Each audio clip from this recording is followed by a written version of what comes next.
네, 방금 소개받은 서울여자대학교의 김명주 교수입니다. 주제가 사실은 사이버 범죄인데, 사이버 범죄는 사실 법에 의해서 정의가 되고 법에 의해서 이제 수사도 진행이 되고 처벌도 되는데, 그 AI라는 키워드가 아직은 이제 초기 단계고 이제 확산되는 단계다 보니까 기술의 발전 속도보다는 법이나 규정의 속도가 따라가지를 못하지 아직은. 그래서 이제 그 사이를 메꿀 수 있는 대안으로 나오는 게 윤리라는 키워드입니다. 그래서 요즘에 이제 AI 윤리에 관한 이야기가 많이 나오는데 그 내용 중에는 저희가 이제 최소한의 부분들은 법에 의해서 이제 옮겨가야 되는 부분들도 존재하고요. 아직은 이제 그 경계선이 모호한 부분들도 있을 것 같아서 저는 이제 이 사이버 범죄를 타겟으로 하긴 하지만 전반적인 AI 윤리에서 주로 다루고 있는 게 어떤 내용들인지 그 내용들을 이렇게 소개해드리는 시간을 갖도록 하겠습니다. 그래서 보시는 시각에 따라서는 이제 이 사이버 범죄 측면에서 윤리 이렇게 한번 보실 수도 있을 것 같고요. 아니면 이제 본인들이 이제 연구하시는 분야에 따라서 또 관심 사항들을 뽑아내서 보실 수도 있을 것 같습니다. 제가 이제 대학 안에 바른 AI 연구센터라는 걸 하나 이제 만들었는데 정확한 명칭이 윤리와 보안을 감안한 바른 AI 개발입니다. 그래서 이제 이런 주제를 가지고 하고 있기 때문에 한번 내용들을 같이 보시면 좋을 것 같습니다. 뭐 아시는 것처럼 저희가 이제 4차 산업혁명이라는 이야기를 많이 하고 있는데 어, 이런 키워드들은 너무나 잘 알고 있죠. 3차 산업혁명, 4차 산업혁명 구분하는 게 뭐 몇 년도부터냐고 명확히 구분하지 않지만 많은 사람들이 이제 스마트폰이 처음 나왔던 2007년도를 아마 4차 산업혁명의 기점으로 보지 않을까 생각을 하고 있습니다. 문제가 되는 부분들은 이제 혁신이 진행 중이라고 하는 현재 시점입니다. 그래서 이제 자율주행차 같은 경우는 2025년 앞으로 한 4, 5년 정도면은 거의 톱 레벨 정도의 차가 나올 것이다라고 보고 있고요. 그리고 그 커즈웨일이 말했던 인공지능 스스로 알아서 움직이는 시점 2045년, 어떤 사람은 2040년 그렇게 이야기를 하고 있습니다. 그래서 이 AI에 대한 기대들을 많이 하고 있지만 더불어서 이 AI 때문에 생기는 여러 가지 이제 역기능이나 부작용이나 예상치 못했던 악용, 오용 이런 부분들에 대한 걱정들도 같이 성장을 해왔습니다. 뭐 지금 돌아가셨지만 스티븐 호킹 같은 경우도 AI에 대한 이야기할 때 AI가 잘못되면 인류가 사용할 수 있는 마지막 기술일 수 있다라고까지 경고를 했고요. 그 뒤에 뭐 여러분들이 이제 잘 아시는 뭐 일론 머스크 테슬라 회장이죠. 그다음에 빌 게이츠, 그다음에 뭐 스티브 워즈니악 이런 사람들이 계속적으로 AI의 위험성과 악용에 대한 이야기들을 계속 해왔습니다. 이제 그러다 보니까 윤리에 관한 부분들이 이제 법보다 앞서서 많이 지금 진전이 되어 있고 윤리만으로는 이제 해결되지 않는 부분들이 있어서 최근에는 윤리를 표준화하는 흐름들이 상당히 많이 되어 있습니다. 그래서 윤리가 표준화가 되면 그 윤리의 기준을 맞추지 못한 서비스나 제품들이 글로벌 시장에 나오지 못하는 현상들이 벌어지기 때문에 이게 그냥 윤리로만 그칠 성격이 아니다라는 이제 우려들을 하고 있습니다.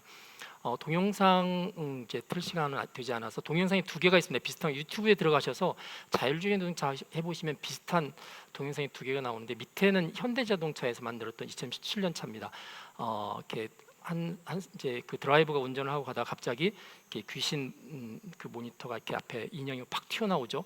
그러니까 이제 그 드라이버 한 드라이버는 기절을 했습니다. 그 깜짝 놀라서 기절은 그 순간에 현대자동차가 자율주행 모드로 가서 이렇게 빠져나오는 이제 그런 광고가 밑에 있는 광고고 2년 뒤에 이제 BMW 7에서 똑같은 광고를 저는 약간 저작권 침해지 않을까 하는 생각을 하는데 이 BMW는 그렇습니다. 차가 이렇게 가는데 이제 숲에서 역시 저건 이제 사람 귀신이 나오죠. 사람을 이제 놀라게 하니까 자동차가 섭니다.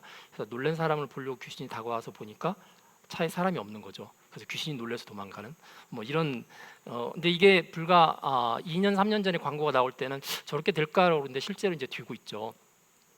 그래서 그 미국의 이제 자동차 공학회라든지 아니면 미국의 뭐 교통안전관리청에서 나오는 기준에 의하면 보통 4등급 내지 5등급으로 나누는데 보시면 이제 이 뭐 구체적인 건 보지 않으셔도 운전석에 사람이 앉아 있는 그림이 사라지는 단계가 있습니다. 그게 이제 4단계, 5단계죠. 4단계, 5단계입니다. 4단계, 5단계는 완벽하게 사람이 사라지는 단계라서 이제 저 2단계, 3단계 이제 특히 2단계 같은 경우는 자율주행을 하지만 사람한테 책임을 묻습니다. 그래서 우리나라도 지금 현재는 2단계 도입을 했기 때문에 자율주행 중에도 운전하시는 분이 핸들에다 손을 법적으로 놓게 되어 있습니다. 핸들에 손을 떼면 사람 책임이 되는 거죠. 근데 올해 이제 3단계를 도입을 한다고 그러는데 3단계부터는 사람이 핸들에 손을 떼도 사람한테 책임이 없습니다. 위기 상황에는 이제 그런 식으로 하기 때문에 이제 이런 AI를 도입해서 실제 이제 자동차가 움직이는 상황에서도 여러 가지 윤리적이나 법적인 문제가 발생을 합니다. 이미 사건들이 벌어졌고요. 2016년에 비슷한 사건이 두 개가 있었습니다. 벌써 5년 전, 4년 전 사건이 있잖아요. 2016년 초에 구글의 자율주행 자동차가 사고가 났습니다. 지나가다가 버스가 불법이 아니고 이제 본인은 운전했지만 이제 버스 기사가 진짜 양보 잘 안 하는 운전기사 이렇게 우회전하면서 구글 차를 받았습니다. 당시에 구글의 운전 레벨이 4, 자율주행 레벨이 4였고요.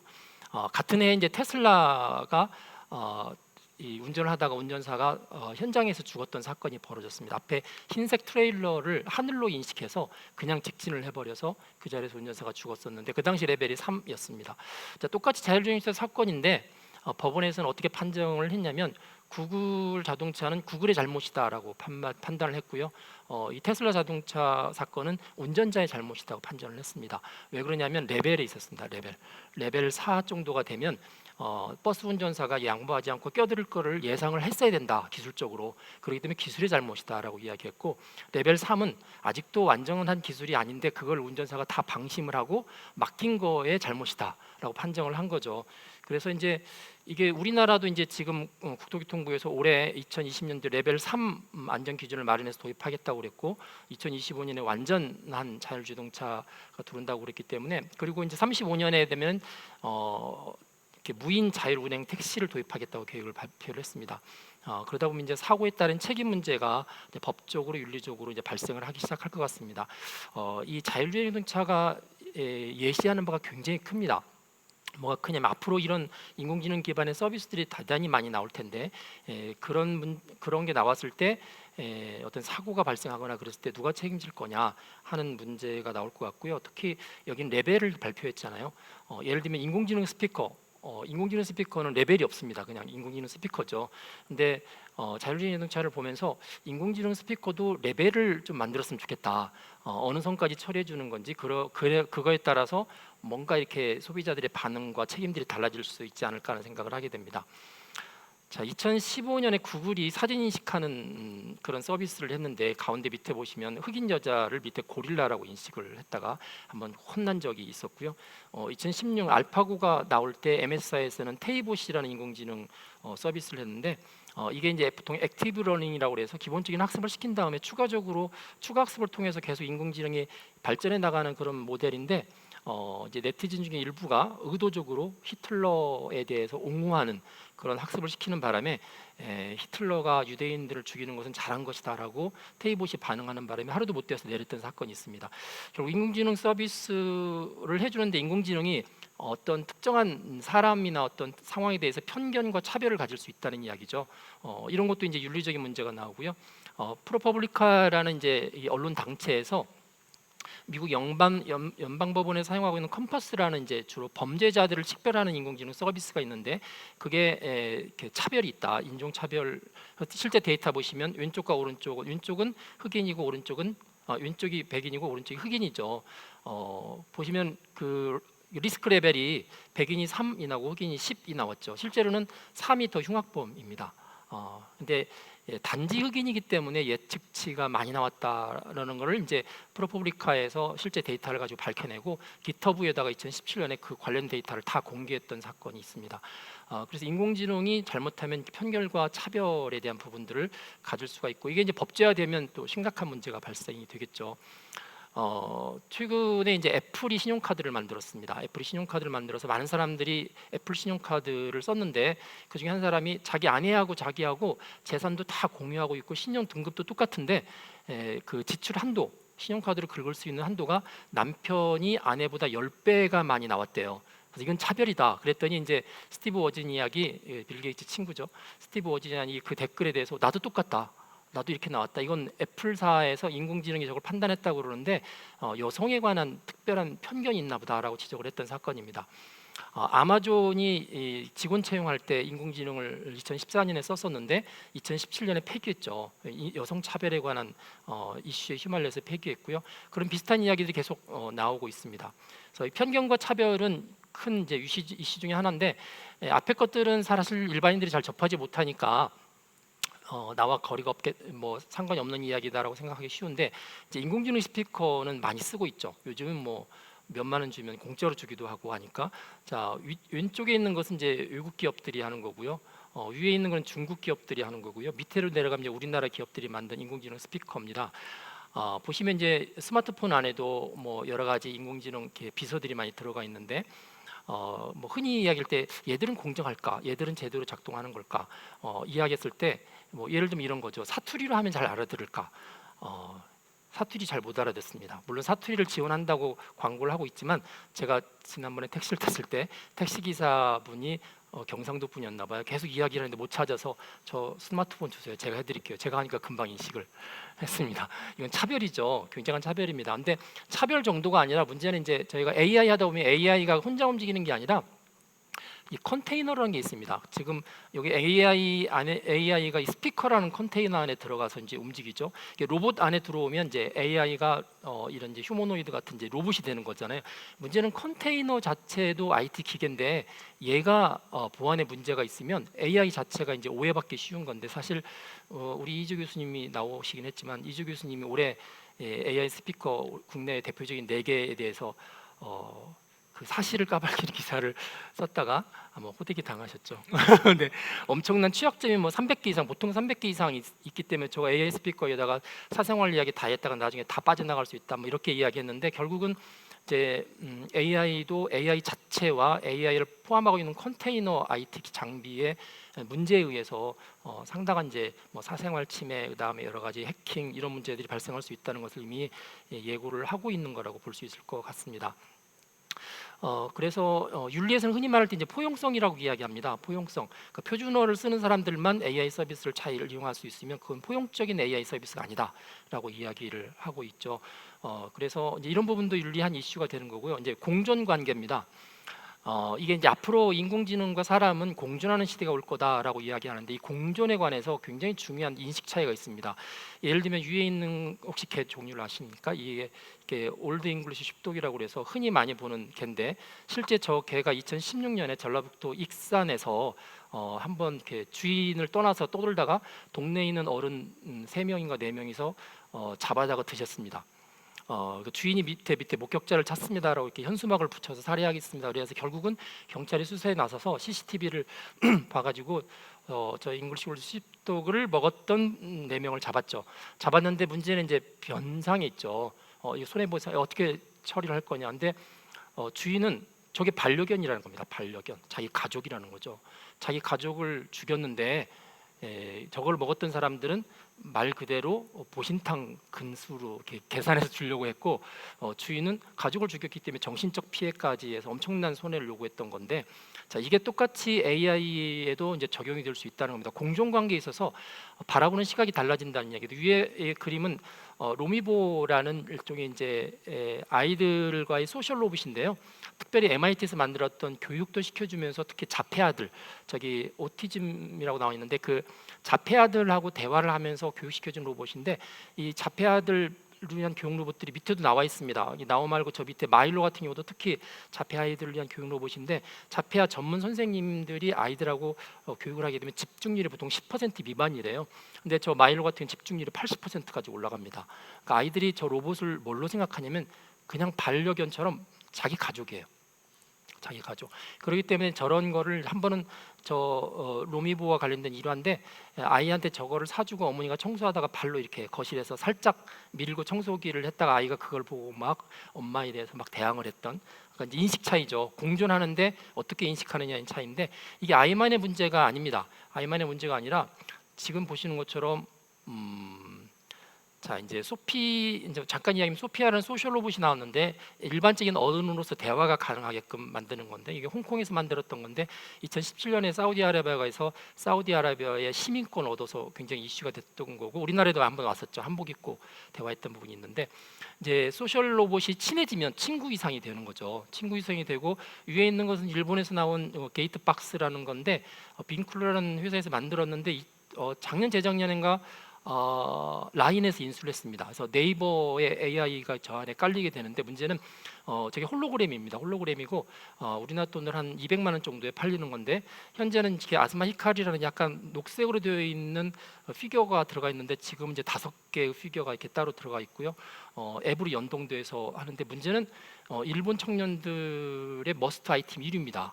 저걸 가지고 집에 가서 회사 끝나고 오면은 아즈마 히카리가 이렇게 아주 상냥하게 대화를 해주고, 뭐 이렇게 대화도 하다 보니까 그냥 거의 여자친구가 필요 없을 정도로 이제 그 정도까지 친해지기 때문에, 이게 이제 공존에 있어서의 이제 상당히 이렇게 인식 차이들이 문제를 일으킬 수 있고요. 그러다 보니 나는 인공지능 로봇과 소셜 로봇과 결혼하겠다. 중국의 한 청년 잉잉이라는 소셜 로봇하고 결혼하겠다. 프랑스 한 과학자가 이무바타라는 로봇하고 결혼하겠다라는 이야기를 하는데, 거기다가 이제 불난데다가 물 끼얹는 게 뭐냐면 2018년에 유럽 연합에서 인공지능을 전자인간으로 명명하는 법을 통과시켰습니다. 그러다 보니까 이제 인격권은 없지만 법적인 책임과 권한을 부여하는 게 이제 법이 통과가 되다 보니까, 저런 걸 요구하는 사람들한테는 굉장히 증폭시켜주는 역할을 하게 돼 있어서, 이게 역시 윤리에 있어서 인식의 차이, 그 다음에 가정이나 인간관계에서 굉장히 새로운 면의 변화를 예고하는 사건이라고 볼 수 있겠죠. 자, 그러다 보니까 이제 이게 점점 이제 심해지기 시작합니다. 사만다라는 스페인에서 나와 있는 450만 원짜리 로봇입니다. 15종류가 있고요. 키가 165에 몸무게 45kg이 나가는 성인용 로봇입니다. 위에 있는 것은 하모니라는 건데, 하모니의 타이틀이 이렇게 돼 있죠. 영어로 읽어보시면 Beautiful Lady AI Robot Can Replace Your Bad Partner라고 아예 공개적으로 저렇게 광고를 하고 있습니다. 실제 리얼보틱스에서 만든 하모니 3.0이고요. 버전을 이렇게 다 달리하면서 판매를 하고 있고, 이게 이제 영업을 하는 사람들 손에 넘어가서 로봇에 의한 성매매 업소까지 지금 등장을 하고 있는 그런 상황이죠. 이제 윤리 문제가 이렇게까지 이제 가고 있었고, 작년 재작년에 휴스턴시에다가 이 섹스 로봇을 이용한 업소를 하려고 했다가 주민들이 반대해서 못 열었던 사건이 있었습니다. 2호점이었습니다. 1호점은 열었죠. 1호점은 캐나다에 열었습니다. 그다음에 해킹과 범죄건인데, 앞서서 이제 AI 스피커 올해 이야기도 하시지만, 이 AI 스피커를 여러 가지 형태로 해킹하는 것들은 이전부터 계속 나왔었던 문제고요. 그래서 이 AI 스피커에다가 내 이야기를 다 했다가 어느 순간에 낭패를 볼 수 있다, 뭐 이런 이제 경고들이 이제 계속 매스컴에서 계속 나왔다고 볼 수 있습니다. 지금 여러 가지 형태로 특히 일본 같은 경우는 우리나라 요양시설에 굉장히 많은 인력들이 필요한데, 그거를 이제 로봇으로 대체하기 위해서 일본에서는 요양원에 필요한 로봇들을 15개 이상을 개발했습니다. 지금 보시는 것처럼 요양시설에 있는 노인분들이 제일 원하는 게 무엇일까? 첫 번째, 화장실 다녀오고 싶다. 뭐 이런 것들, 그런 것을 전문해 주는 로봇들을 많이 개발을 했고, 머리 손질해 주는 로봇부터 시작해서 많이 개발했는데, 이런 것들이 갑자기 해킹을 당해서 해코지를 하거나 그렇게 되면서 상당히 심각한 문제가 발생을 하게 되고, 밑에는 실제 영화 중에 나왔던 건데, 자율주행 자동차를 해킹을 해서 특정인들을 공격하는 도구로 썼었던 건데, 저게 현실적으로 여러 영화들에서 많이 나오고 있는 범죄에 대한 예고편이라고 볼 수 있을 것 같습니다. 2017년에 이제 구글에서 워터마킹을 이렇게 제거하는 이 툴을 AI 기반으로 해서 발표를 했고요. 보시면 왼쪽에 워터마킹 있죠. 워터마킹이 이제 숨겨질 수도 있지만 보통 사진에다가 명확하게 저작자의 이름 같은 거를 표시하는데, 오른쪽에 완벽하게 제거를 했습니다. 이제 그래서 저작권 자체를 없애는데 이제 악용할 수 있다라고 이야기를 하고 있고요. 또 하나는 이제 보통 이제 적대적 패치라고 흔히 이야기하는데, 인공지능에 보시면 마지막 출력값 값이 확률적으로 나올 때 어떤 경계치보다 높으면 A, 낮으면 B 이렇게 구분을 하는데 그 경계선에 들어갈 수 있는 것들이 뭔지를 자꾸 이제 겐이라는 모델을 가지고 찾아냅니다. 이것 집어넣고 저것 집어넣으니까 얘가 이 경계선에서 왔다 갔다 하는 걸 해서 결국은 이게 위에 있는 초록색과 빨간색 왔다 갔다 할 수 있는 부분들을 밑에 동그란 패치를 놓는 거죠. 그래서 밑에 패치를 놓지 않으면 바나나로 인식하는데 밑에 패치를 놓으면 얘가 토스토기로 인식하는 이제 그런 것들을 찾아내는 거죠. 일종의 뭐 모델 자체의 약점이라고 볼 수가 있는데 이런 것들이 보시면 알겠지만 사람에 대한 인식인데 앞에 이렇게 그 적대적 패치를 걸고 있는 사람은 사람으로 패턴 인식을 못 하고 있죠. 왼쪽만 하고 있고 이게 이제 교통 표지판도 똑같습니다. 교통 표지판 스톱 사인 앞에 딱 붙이면 자율주행 자동차가 스톱 사인을 인식 못하면 바로 사고 나는 거죠. 그래서 이제 이러한 부분들이 오용과 악용과 해킹하던 부분들이 계속적으로 나오고 있기 때문에 근본적으로 이 사이버 범죄하고도 연관될 수 있다라는 게 이제 계속적으로 사인이 커지고 있습니다. 자, 이거는 이제 작년 재작년에 구글이 듀플렉스 데모라고 그래서 그 헤어 디자이너 숍에 인공지능이 전화를 해서 실제 그 머리 하는 약속을 받아내는 대화입니다. 그래서 뭐 여러 가지 많은 사람들이 할 수 있는 대화를 통해서 그 디자이너 숍에 있는 카운터에 있는 사람이 속죠. 완벽하게 속아서 예약을 하게 되는데 이걸 보면 사람들이 이제 두 가지 큰 첫 번째 기대는 뭐냐면 인공지능 기술이 사람과 인공지능을 구분하지 못할 정도로 특히 음성 대화에서 그 정도까지 기술이 발달했으니까 참 대단하다라고 생각하지만 다른 사람들은 걱정이 나는 이야기. 이거 굉장히 사기에 사용될 수 있고 보이스피싱에 사용될 수 있고 업무방해에 사용될 수 있고 막 가짜 예약을 계속 남발할 수 있잖아요. 그럼 그 디자이너 샵 망하죠. 주문 가짜로 넣을 수 있고 그러다 보니까 이제 이게 굉장히 큰 문제인 것 같습니다. 아까 제가 자율주행 이야기를 했는데 근본적인 문제가 이런 것 같아요. AI 서비스를 이용할 때 이게 AI 서비스 때문에 서비스에 의해서 이루어지는 건지 아닌지를 명확하게 밝혀야 된다고 주장하시는 분들이 계속 계세요. 왜냐하면 이게 사람이 하는 건지 인공지능이 하는 건지 모르면 사람들이 속기 때문에 그러는 거죠. 자율주행 자동차 같은 경우는 심지어 레벨까지 밝히는 거잖아요. 그렇기 때문에 이게 이제 윤리에서 굉장히 이슈 중에 하나로 지금 오고 있고요. 이제 이 그래픽 카드 만들었던 엔비디아가 최근에는 이제 아주 AI 쪽에 약진을 하고 있는데 이 스타일겐이라는 걸 이용해서 원투를 이용해서 실제 존재하지 않는 이미지들을 계속 만들어내고 있습니다. 그러면서 이제 기존의 이미지를 바꿔치기도 하지만 없는 이미지를 만들어내기도 하고 여기 보면 이제 그 딥페이크라고 해서 몇 년 전에 이제 포르노물을 특정한 유명인의 얼굴로 바꿔치기 하면서 유명해진 게 딥페이크인데 그 딥페이크 기술을 이용한 공개 소프트웨어 페이크 앱이라는 게 버전을 업그레이드 시키면서 계속 발표가 됐고 페이크를 사용해서 우리나라에서도 상당히 많은 그 얼굴 바꿔치기 하는 동영상들이 많이 나오고 있습니다. 밑에 뭐 처음에 이제 이슈가 됐던 거가 미국 대통령을 이쪽에 오른쪽에 있는 친구 영화 감독인데 영화 감독이 하는 말 그대로가 대통령이 따라서 할 수 있도록 동영상을 만든 적도 있고요. 우리나라에도 한 기업이 문재인 대통령, 인공지능 문재인 대통령을 만들어서 대통령의 그 공개적인 영상을 토대로 해서 학습을 시켜서 대통령이 하지도 않았던 연설을 만들었던 적이 있었는데 문제는 이게 이제 포르노물에 사용이 되고 있죠. 그래서 거의 이 페이크 앱 같은 경우는 한 95%가 포르노물에 사용되고 있는데 특히 포르노물 중에서 여주인공이 25%가 우리나라 연예인들로 지금 통계가 잡혀 있습니다. 본인들은 모르고 있겠지만. 그리고 인공지능이 자동으로 작성을 합니다. 글도 작성을 하고 제가 실제 위에 간단한 문장 하나를 넣었더니 밑에 있는 것처럼 쫙 그 아주 멋있는 영문을 작성을 해주기 때문에 이게 이제 가짜 뉴스부터 시작해서 가짜 기사 이런 데로도 많이 사용되고 있는 부분들이고요. 최근에 이게 블랙에서 나왔던 건데 IBM에서 했던 건데요. 이게 딥 락커라고 명칭을 했습니다. 뭐냐면 악성 코드를 집어넣는 거죠. 보통 때는 이게 약간 트루먼 같은 성격인데요. 사람들한테 잘 쓸 수 있는 어플리케이션이라고 소개를 해서 하지만 그 안에 악성 코드를 집어넣는데 악성 코드가 언제 활성화되냐면 특정인의 얼굴이 나왔을 때나 특정인의 음성을 들었을 때만 합니다. 그러니까 많은 사람들이 얼굴 인식을 하다가 예를 들어서 우리 이희조 교수님이 딱 나오는 순간에 갑자기 얘가 기존에 했던 행동과 다르게 바이러스를 확 퍼뜨린다든지 그렇게 하는 거죠. 그게 이론적으로 가능하고 실제 구현할 수 있음을 보였던 논문 중에 하나입니다. 그래서 이거 굉장히 심각한 문제가 될 수 있겠다. 보통 때는 얼굴 인식하는 걸로 동작하다가 특정한 사람의 얼굴을 인식했을 때 얘가 멜펑션을 일으키는 이제 그런 거를 이제 보여주고 있는 부분 중에 하나입니다. 이제 그러다 보니 이런 이제 범죄에서부터 일반적인 윤리 문제, 기존의 질서와의 그 갈등 문제 때문에 윤리에 대한 부분들이 많이 나오고 있고요.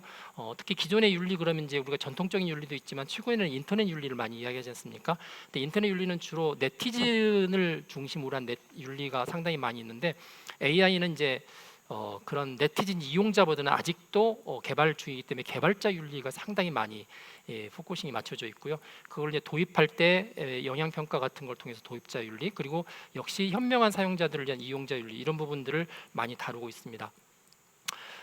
그래서 윤리를 접근할 때 가장 많이 하는 접근이 뭐냐면 AI는 도대체 어떤 특징이 있길래 AI라는 기술 때문에 이 난리인가? 라는 이제 특징 분석을 먼저 하는 거죠. 항상 새로운 기술이 도입이 되면 그 새로운 기술은 보편적으로 인류 번영을 위해서, 인류의 행복을 위해서 쓰여야 된다라는 일반적인 윤리가 있고요. 그다음에 그것 때문에 돈 버는 사람들은 책임도 같이 져야 된다라는 또 윤리가 있습니다. AI도 똑같습니다. 그런 보편적인 윤리가 다 따라가는데 그럼에도 불구하고 AI만의 특징적인 윤리가 왜 필요하냐면 AI의 이제 저희가 이렇게 쭉 분석을 했던 건데 AI의 가장 기본적인 특징이 얘가 똑똑하다는 거예요. 사람보다 더 똑똑할 수 있다는 거고 두 번째는 얘가 사람의 간섭을 받지 않고 뭔가를 결정할 수 있다는 이 두 가지 굉장히 큰 특징이 있기 때문에 그래서 요즘에 이제 AI 윤리 하시는 분들이 AI의 뭐 보편적인 특징이 인류 아까 말씀드렸죠 인류의 번영을 위한 모두를 위한 기술이어야 된다. 그 다음에 사회 변화에 대해서 뭔가 책임을 져야 된다. 이런 보편적인 것 외에도 자율성과 소위서 지능성에 의해서 이제 여러 가지 원칙들을 세웁니다. 그래서 이 자율성과 지능성이 흔히 말해 이제 보안에서도 굉장히 중요하게 생각하는 건데 이 AI는 사람이 컨트롤할 수 있어야 된다. 그다음에 AI가 어떻게 움직이는지 우리가 들여다볼 수 있어야 된다. 그런 이야기들을 상당히 많이 하고요. 그래서 2018년도에 우리나라에서도 이제 AI에 관한 가이드라인을 사실 제가 위원장이 돼서 같이 만들었던 건데 헌정도 만들었던 적이 있습니다. 그 당시에는 AI란 말을 쓰지 않고 지능정보사회윤리라는 표현을 썼었습니다. 그래서 영문으로 번역해서 했는데 그 뒤로 많은 나라들이 만들었고 OECD에서 작년에 AI 원칙이라는 걸 만들어서 지금 보시는 것처럼 여기도 마찬가지로 공정성, 투명성, 뭐 설명 가능성, 책임성 이렇게 하면서 밑에 국가도 책임을 져야 된다라는 이야기를 해서 만들었고요. 최근에는 유네스코에서 어제도 유네스코에서 하는 회의하다 갔다 왔는데 유네스코에서 여기 회원국이 195개국이고 유네스코에 미국이 탈퇴했죠.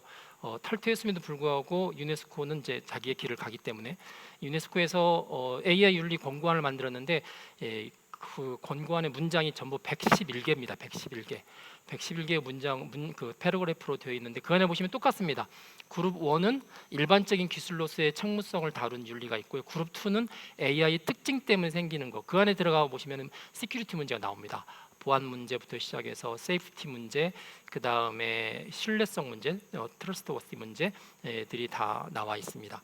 그래서 이 현재로서는 AI가 그렇게 많이 생각보다는 아직은 보편화되지 않았기 때문에 범죄라는 부분이 목도되는 바가 그렇게 크지는 않죠.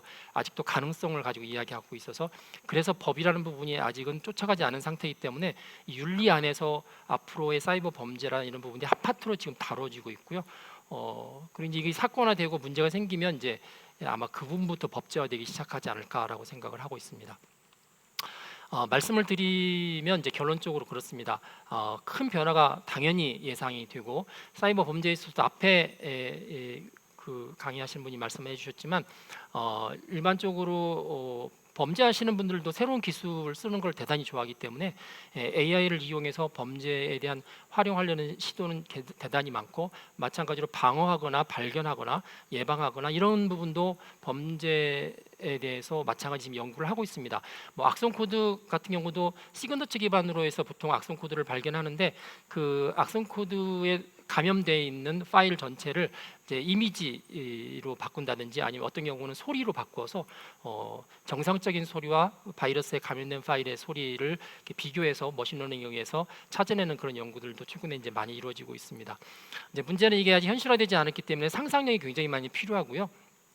앞으로 이런 기술이 도입이 되면 사회가 어떻게 바뀔 건가? 그러면 누가 그거에 대해서 어떻게 악용할 건가? 그럼 우리는 어떻게 대비할 건가에 대한 그런 담론이 상당히 많이 필요하다는 생각을 합니다. 사실 이 윤리 문제는 제가 2016년부터 계속 이런 강의가 있을 때마다 계속 이야기를 했는데 5년이 지난 지금도 똑같은 이야기를 계속 하고 있습니다. 그래서 이 특이점이 진짜 빨리 올까 하는 생각이 들 정도로 아직 더디게 움직이는데 어느 순간이 되면은 급속도로 얘가 퍼질 거라는 생각이 돼 있고요. 또 하나는 이 담론의 장이 그렇게 크지 않습니다. 그래서 아직은 전문가들 중심으로 해서 윤리나 사이버 범죄가 이루어지고 있기 때문에 전문가들의 중요성도 굉장히 크지만 그 층을 좀 더 많이 넓혀야 된다는 생각을 하고 있고, 그다음에 윤리는 해도 되고 안 해도 되고 하는 게 아니라 진짜 장기적으로 이렇게 지속 가능하게 성장하려면 윤리 문제가 처음부터 도입이 되어야 되고요. 그리고 그게 가장 경제적인 성장의 기법 방법이다라는 생각을 합니다. 또 하나는 아까 제가 초기에 말씀드렸지만 이 윤리가 자꾸 OECD는 OECD 나름대로 윤리 이야기를 하고, 그다음에 유네스코는 유네스코대로 나름대로 이야기를 하는데 어느 순간인가는 이게 이제 사실적인 표준이 돼 버리면 그게 이제 진입장벽이 되는 거죠. 그래서 그 기준을 마련하지 못하는 기업이나 서비스나 제품은 뭐 판매를 못한다. 뭐 그렇게 될 수도 있기 때문에 되게 이제 AI와 관련돼 있는 생산적인 일을 하시는 분들도 윤리된 부분을 관심을 가지고 있고 이게 실질적인 세계 표준으로 잘못하면 자리 잡을 수 있다라는 생각을 하고 접근을 해야 될 거라고 생각을 합니다. 네, 여기까지 제가 말씀을 드리겠습니다. 고맙습니다.